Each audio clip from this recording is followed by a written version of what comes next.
July 27, 1969, Los Angeles, California.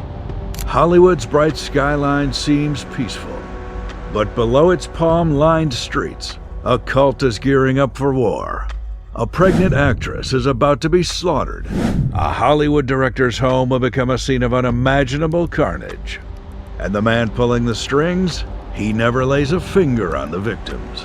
Charles Manson was more than a cult leader. He was a failed musician, a manipulative ex-con, and a self-proclaimed prophet. He believed a race war was coming. His so-called family would carry out one of the most notorious killing sprees in U.S. history. The scenes they left were so brutal that even veteran detectives were shocked. But the horror didn't end with the murders. The investigation lasted months. It was filled with dead ends, false leads, and scared witnesses. The public was in a panic. It took one of California's most complex manhunts to find the mastermind. And when they did, what they found was darker than anyone imagined. This isn't just the story of Charles Manson. It's the story of America's innocence lost. A small-time hustler took over the hippie movement. He twisted peace and love into chaos and murder. From the California desert to the Hollywood hills, this manhunt is shadowed by fear, blood, and unrest. Welcome to cybercrime history. November 12, 1934, Cincinnati, Ohio. In the tidy maternity ward of General Hospital, 16-year-old Kathleen Maddox watches a baby she isn't ready to have. During the Great Depression, she named her son Charles Miles Maddox. She remains unmarried and acts rebelliously. Walker Scott, his father, and a con man, vanishes just after someone signs the birth certificate. The child never meets him. Kathleen prefers partying over parenting. She leaves baby Charlie with relatives as she moves from town to town. At just 5 years old, Charles experiences abandonment for the first time, but it won't be the last. By 8, he's learning survival the hard way. He steals, lies, and manipulates to get what he wants. When Kathleen is sentenced to prison for robbery, Charles is placed in a boys' home. It's a bleak place, barred windows, harsh punishments, and a chilling lack of care. He tries to run away again and again. Each time he's brought back, his resolve hardens. By age 13, he has gone through reformatories like Chillicothe and Indiana Boys School. He learns one key lesson. Society doesn't care if you're broken, as long as you stay caged. But Manson doesn't just adapt, he evolves. In juvenile detention, he starts to mimic others. He learns to say what adults want to hear. He shapes himself into different personas to avoid trouble. One day, it's the remorseful boy who wants to change. Next, the hardened streetwise teen earns respect through intimidation. He learns how to manipulate systems and people. His first known crimes are petty thefts, but the damage is far deeper. He begins to believe the world is rigged against him, that lies and coercion are the only ways to survive. He starts building a philosophy. Later, it twists into something dark, charismatic, and dangerous. By the time Charles turns 21, he's already spent over half his life in institutions. Society has labeled him a lost cause, long before he even had a chance. But no one expected this boy, raised in neglect and fed on rejection, to one day lead others. He would not only break the law, but also inspire murder in his name. 1955, Terminal Island, California. At just 21, Charles Manson is locked behind bars again. But this time, something changes. Instead of rebellion, he leans into charm. Instead of defiance, he studies control. Inside prison walls, Manson immerses himself in self-education, not in law but in mind control. He devours books on Dale Carnegie's How to Win Friends and Influence People. His cellmates watch him practice eye contact, voice tone, and body language. He isn't trying to become a better man, he's becoming a better manipulator. Parole comes and goes. He violates it repeatedly, bouncing from one prison to the next. But each time he refines his act. By the early 1960s, a shift begins. America is changing. civil rights marches, anti-war protests, and the rise of counterculture. Manson, now in his 30s, sees the growing disillusionment of the youth. He knows this is his opportunity. After his release from prison in 1967, Charles arrives in Haight-Ashbury, San Francisco. This place is the heart of the hippie revolution. Young people burned by the establishment seek purpose, freedom, and love. Manson offers them all three, wrapped in a strange spiritualism. He combines bits of Scientology, Eastern religion, and LSD-fueled mysticism. He plays guitar, quotes the Bible, and speaks of a coming revolution. He begins attracting followers, mostly young women, vulnerable, lonely, searching. They call him Charlie. He calls them his family. He doesn't recruit them, he absorbs them. He listens with uncanny empathy, mirrors their pain, and makes them feel understood. Then, slowly, he replaces their doubts with his answers. The family becomes an echo chamber. Manson is no longer just a man, he is a messiah in their eyes. By the end of 1967, Manson has a small, loyal group willing to follow him anywhere. They ride in a worn school bus. They stay at abandoned ranches.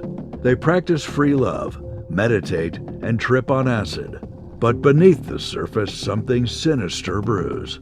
Manson's teachings shift. He begins speaking of war, of helter-skelter, a coming apocalyptic race war he believes he's destined to lead. He claims the Beatles' White Album is a prophetic message just for him. And the family believes every word. What began as a spiritual awakening is slowly turning into a cult. Charles Manson is at the heart of it. March 1968, Los Angeles County. Spahn Ranch sits in the dry hills outside the San Fernando Valley. It's an old Western movie set. Once a backdrop for cowboy films, the place has fallen into disrepair. But for Charles Manson and his followers, it's paradise. An 80-year-old man named George Spahn owns the ranch. He is blind, frail, and isolated. This makes the ranch the perfect hideout. Manson gains Spahn's trust by providing companionship. Disturbingly, he also offers access to young women from the family in return for a place to stay. No rent, no oversight, no neighbors, just wilderness, horses, and an old man who asks no questions. By now, the Manson family numbers over 30 people, mostly women. Life at the ranch looks perfect from the outside. There are communal meals, free love, and spiritual talks. But in reality, it's a psychological prison. Charlie's grip tightens. He dictates what they eat, when they sleep, who they sleep with. He enforces LSD-fueled sessions where he rewires their thinking. He calls himself Jesus, sometimes even Satan. To question him is to betray the family. Dissent is not tolerated. He cuts members off from the outside world. He burns IDs, bans newspapers, and severs all ties. One follower later described it as dying and being reborn under Charlie's will. Manson's obsession with fame also festers. He dreams of becoming a rock star. He says he's meant to drop an album that will spark helter-skelter, the race war he thinks is coming. He teaches that Black Americans will overthrow white society. Ironically, he believes they won't be able to govern themselves. This will force Manson and the family to emerge from hiding and take control. It's pure delusion, but to the family, it's gospel. Manson pushes his music ambitions by exploiting Hollywood connections. Actress Catherine Sher, a follower of his, introduces him to Dennis Wilson of the Beach Boys. Manson briefly lives in Wilson's home, soaking in fame and access. The Beach Boys even rework one of Manson's songs, Cease to Exist, renaming it Never Learn Not to Love. But the fame Manson craves never materializes. Music producers pass, doors slam shut. He becomes humiliated, and humiliation for Manson is a trigger. By late 1968, his teachings take a darker turn. The prophecy must be fulfilled. Helter-skelter must begin. If the world won't start the chaos, he will. And so the hunt begins. not just for fame, but for blood. August 8, 1969, nightfall. Tex Watson, Susan Atkins, Patricia Krenwinkel, and Linda Kasabian, part of the Manson family, climb into a stolen car. Their instructions are chillingly simple. Go to that house, kill everyone. The house is at 10,050 Cielo Drive in the hills of Los Angeles. This home now belongs to director Roman Polanski and actress Sharon Tate. It was once the residence of a music producer. He turned down Manson. Tate is 8 months pregnant. Polanski is away in Europe. Sharon is home with friends. Just after midnight, the family breaches the property. What follows is an act of barbarism that shocks even the most seasoned detectives. 5 people are slaughtered. Sharon Tate, Jay Sebring, Abigail Folger, Wojciech Frykowski, and Stephen Parent were all killed in a brutal way. Some even begged for their lives. Sharon, pleading for her unborn child, is stabbed 16 times. Tex Watson later says, "I am the devil, and I'm here to do the devil's business." On the walls written in blood, "Pig," a message, a signature, a warning. But for Manson, it's just the beginning. The next night, he joins the group. They break into the home of Lino and Rosemary LaBianca, a wealthy Los Angeles couple. Again, the scene turns horrific. Lino is stabbed with a bayonet and has the word war carved into his stomach. Rosemary is stabbed over 40 times. Forks and knives are left protruding from their bodies. On the walls, more blood-written slogans. Rise, death to pigs, helter skelter. To the family, this is prophecy in motion. To Manson, it's proof of power. The murders terrify the city.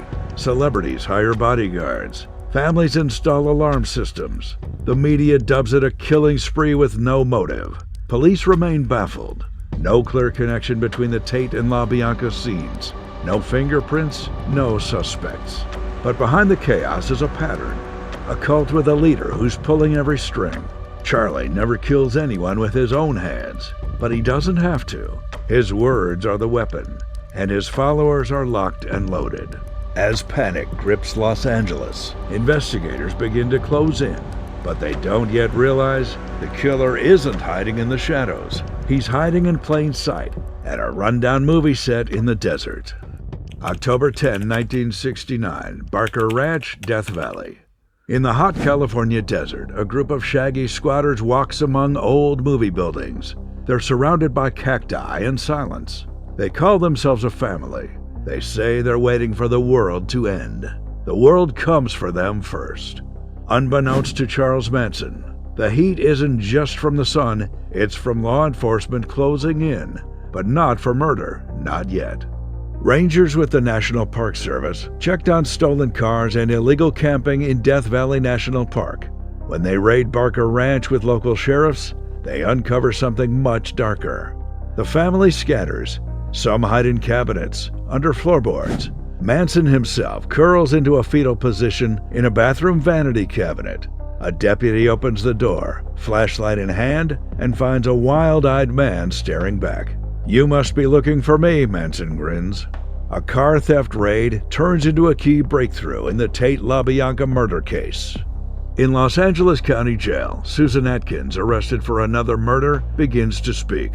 She tells her cellmate about a man named Charlie, about sacrifices, about the helter-skelter prophecy, about Sharon Tate begging for her baby's life. It's a confession that unravels everything.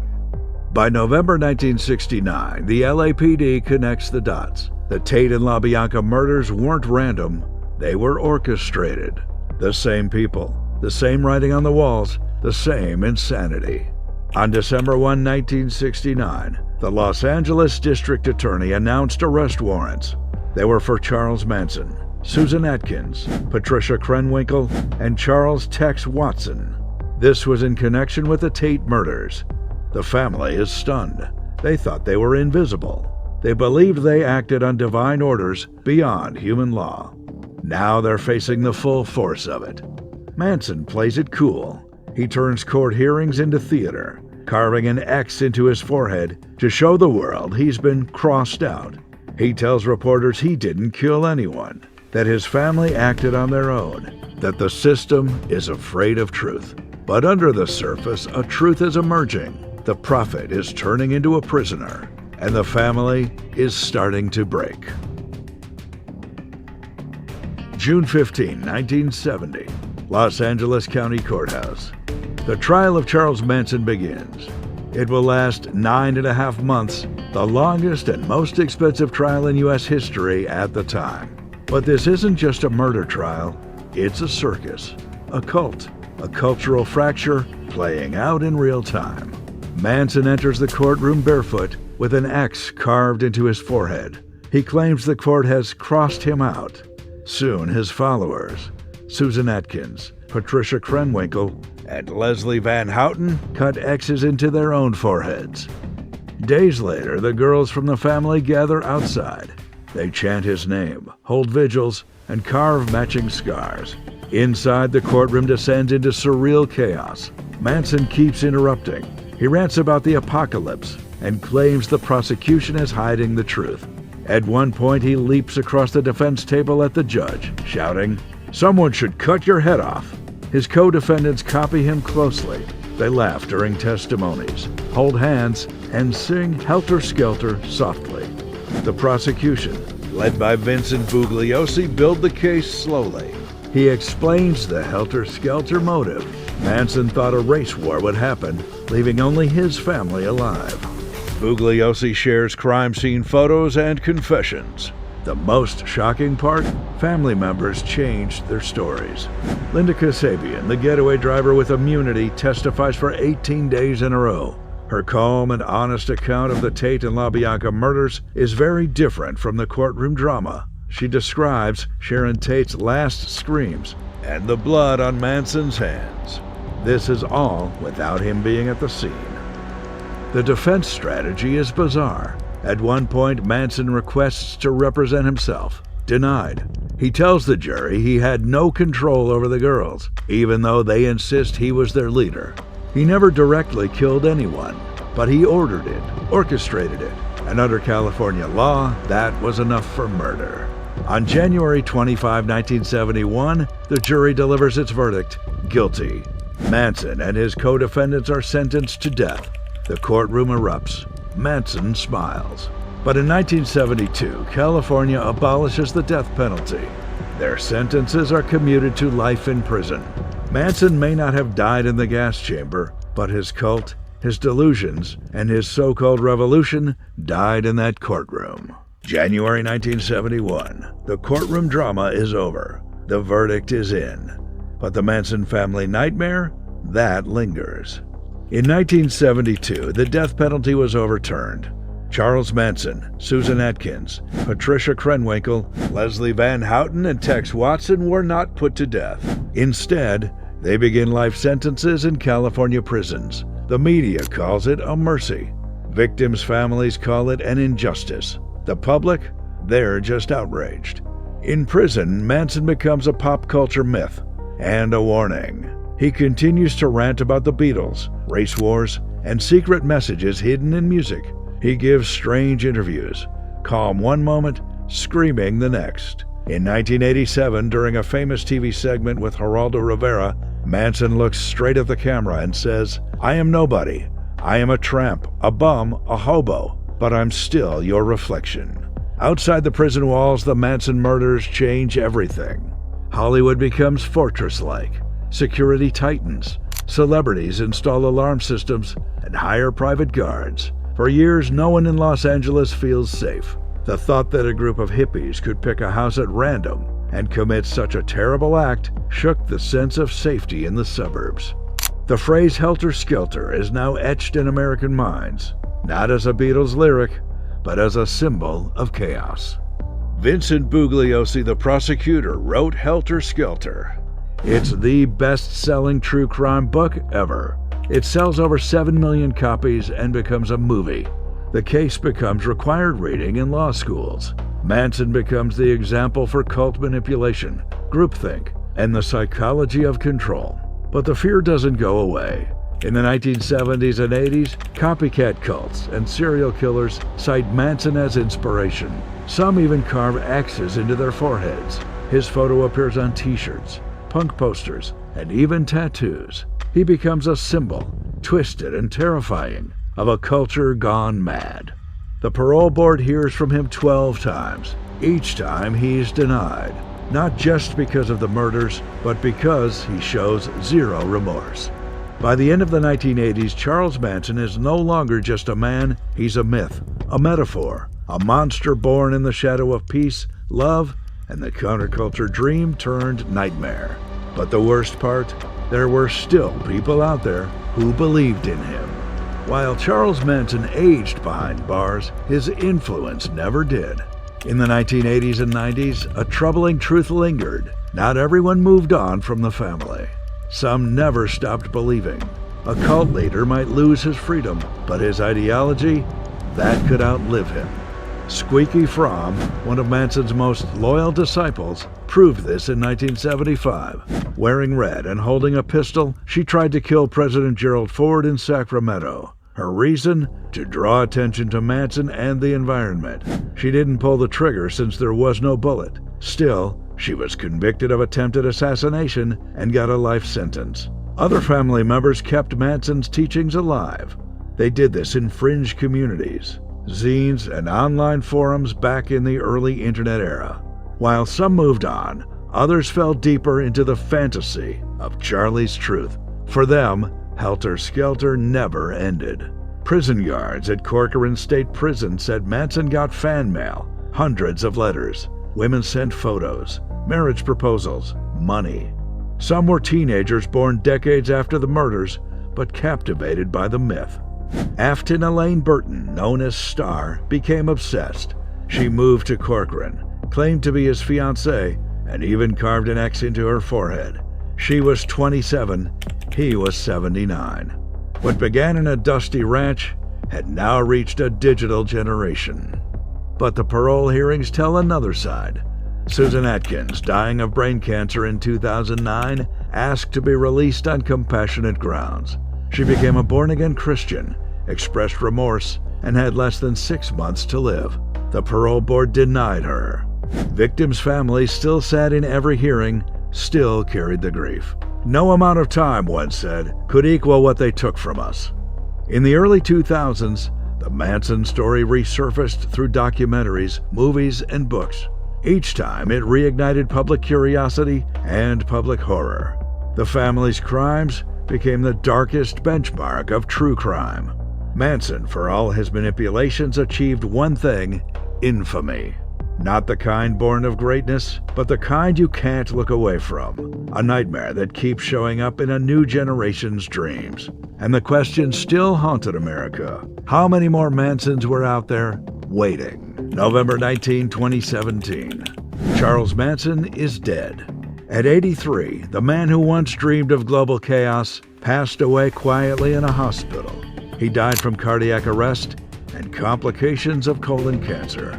There were no protests and no tears from the public, just a ripple through news stations. Charles Manson, cult leader of the Helter Skelter murders, dies in prison. But the true end of the Manson saga didn't come with his death. It came with what he left behind. Even in death, Manson sparked chaos. Many people fought over his corpse, some claiming to be his son, others his spiritual heir. They wanted control over his estate, his image, even his ashes. One wanted to scatter them at the ranch. Another wanted to sell his corpse to a museum.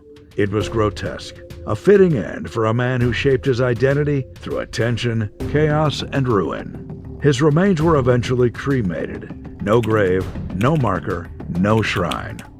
But the questions didn't burn away so easily. Why did people still obsess over him? Why did new generations find him fascinating? Was it the face? The swastika tattooed on his forehead? The recordings? The cryptic interviews? Or the fear that someone like him could rise again? Because the truth is, Charles Manson didn't use weapons. He used words. He weaponized charisma, desperation, and the darkness in lost people. In the world of disillusioned minds, Manson's story warns us. One person with the right voice at the right time can spark change. His death didn't kill the threat. It only closed a chapter. The hunt for Charles Manson was never just about the man. It was about understanding the virus of ideology that turns people into murderers, that infects minds and spreads without fingerprints. And that's what makes Manson so dangerous even now. His body may be gone, but his myth, that still lingers. This is Cybercrime History. If this story shook you, intrigued you, or opened your eyes, then don't just watch, act, like, subscribe, hit the notification bell, because the next hunt is already underway, and some monsters don't stay buried for long. In the early 2000s, the Manson story returned in documentaries, movies, and books. Each time it reignited public curiosity and public horror. The family's crimes became true crime's darkest benchmark. Manson, for all his manipulations, achieved one thing: infamy. Not the kind born of greatness, but the kind you can't look away from. A nightmare that keeps showing up in a new generation's dreams. And the question still haunted America: how many more Mansons were out there waiting?